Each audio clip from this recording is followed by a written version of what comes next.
rocking with the Cool Cats and me, the D.E.V. Cat, why you act like that?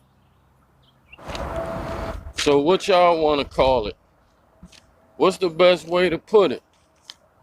Snobby, snooty, aloof, bougie, rude? How about all of the above?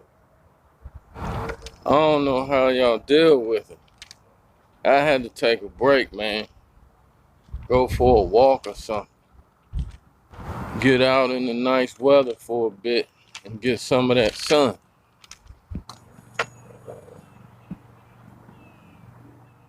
I guess I'm so used to dogs. You know, dogs crave your attention. Cats, on the other hand, are more independent. But cats do need attention from their owners. They just seek it on their own terms. Now, one of the things that I can't stand about cats is that they are famous for just ignoring you. Hey, Robin. Robin. Robin. Now, that's just rude. There are actually reasons that they ignore you, though.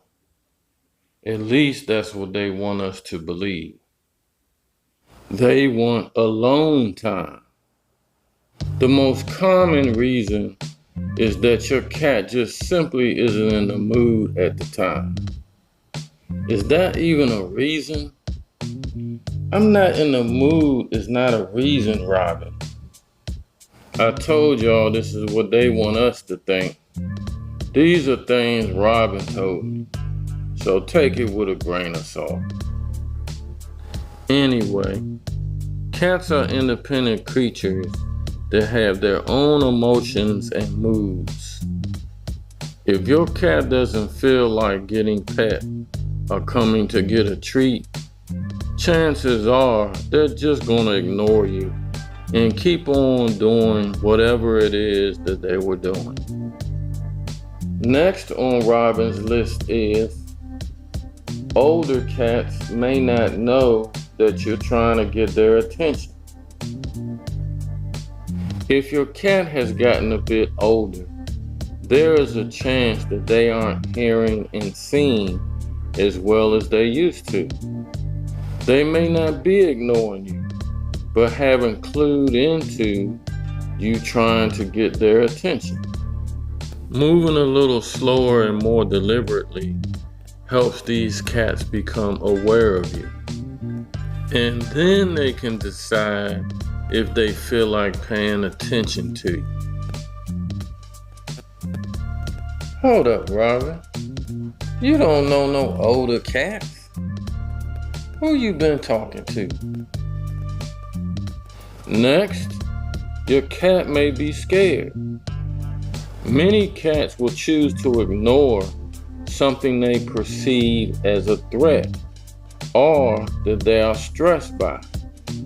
If you have punished or swatted at your cat in the past or even yelled at them, they may see you as a potential threat.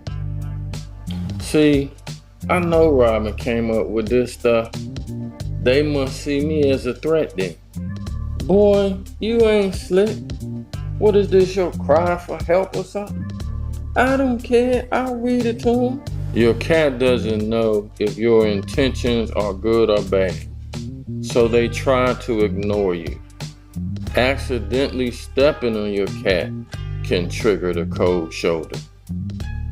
If your cat runs away, hides, and tries to avoid you, back off and give them some space. Let some time pass, and then try to win over their affections again. Cats have long memories, and a spray with a water bottle will be remembered for weeks, sometimes months. You should never discipline a cat with punishment, and that includes spraying with water and yelling. Boy, have you lost your mind? Also, your cat may not be feeling well. It isn't unusual for cats to become more reclusive if they are not feeling well, in particular if they are sick. Cats will often pull back when sickness is developing. And of course, your cat may be upset about something. Cats may seem to be very independent and sometimes standoffish, but the truth is, cats have very delicate emotions. The slightest insult, even smelling like you were petting another cat, may give them an attitude and cause them to snub you. But they are just communicating their feelings in the only way they know how. The good news is that most cats are pretty forgiving and anxious to have everyone back in good graces. Now, in case any of you were wondering, I balled up Robin's list some time ago. It's obvious that he had his own agenda. Batman, get down. Batman. Batman. Bro, man, it's time to eat. Come on. Come on. Come on, what's your name? Robin. It's time to get brushed. Come on, let's go.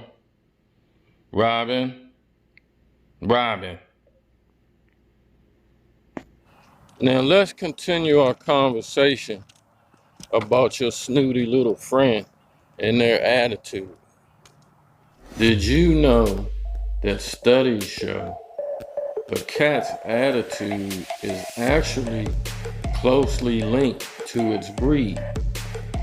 Russian blues, for example, are strongly linked to shyness towards strangers, while ragdolls, on the other hand, are often viewed as friendly and affectionate. And it's universally understood that cats are aloof, right? But are they really though? A recent study shows that if your cat is aloof, that you may be to blame. It seems that humans, not cats, are responsible for most antisocial interactions. Yeah. In this study, cats were placed in a room with a person, and the cat was ignored for the first 2 minutes. Then the cats were called by name and offered a treat. In each case, the cats kept their distance. Then cats were placed in a room with people who immediately called them by name and offered them a treat. And in each case, the cats engaged in some form. Lesson, engage with them and they will engage with you. I'd like to see them try to conduct that study on these jokers though. Now, a cat's attitude is closely linked to their breed, but cats, just like people, do have individual personalities. But did you know that just like people, cats have individual personality types? Here are the 5 feline personality types. Number 1 is neurotic or skittish. These cats are anxious, fearful of people, and shy. They would rather hide than face the unknown. The key to these guys is just to let them hide. Provide as many hideaways around the house as possible. This is how these cats cope with life. But once they feel safe, they begin to grow more confident. Number 2 is extroverted or outgoing. Cats are generally curious creatures by nature, but these guys are even more so. You may even call them nosy. These guys can get bored pretty easily, and they need extra mental stimulation. Otherwise, they may resort to destructive behavior to vent their pent-up energy. You have to provide these guys with plenty of toys and spend time playing with them every day. Number 3 is dominant. Cats with dominant personalities can make multi-cat households frustrating and stressful. Dominant cats usually hog household resources like food, toys, and even the litter box. In this case, make sure that each cat has their own food and water dishes, as well as make sure that you have multiple litter boxes. Place these things as far apart as possible. The lunatic can't be everywhere at once. Number 4 is impulsive. This type of cat may react differently to the same situation on different occasions. This is usually a cat who hasn't quite learned how to cope with life. And when faced with uncertainty, they run first and ask questions later. It helps to have set routines, such as feedings and playtime, so they know when something is about to happen. Then at number 5, we have the agreeable. An agreeable cat is exactly what it sounds like, the social butterfly of the bunch. They get along with everyone and always have a friendly meow, a raised tail, and a happy headbutt. They are the ideal cat for a multi-cat household. This agreeable personality is most often the result of a cat that was well socialized as a kitten. Now, whatever your cat's personality, make sure to love them and treat them well. After all, they didn't ask to be there with you, but now all they have is you. Treat them like family. Fam.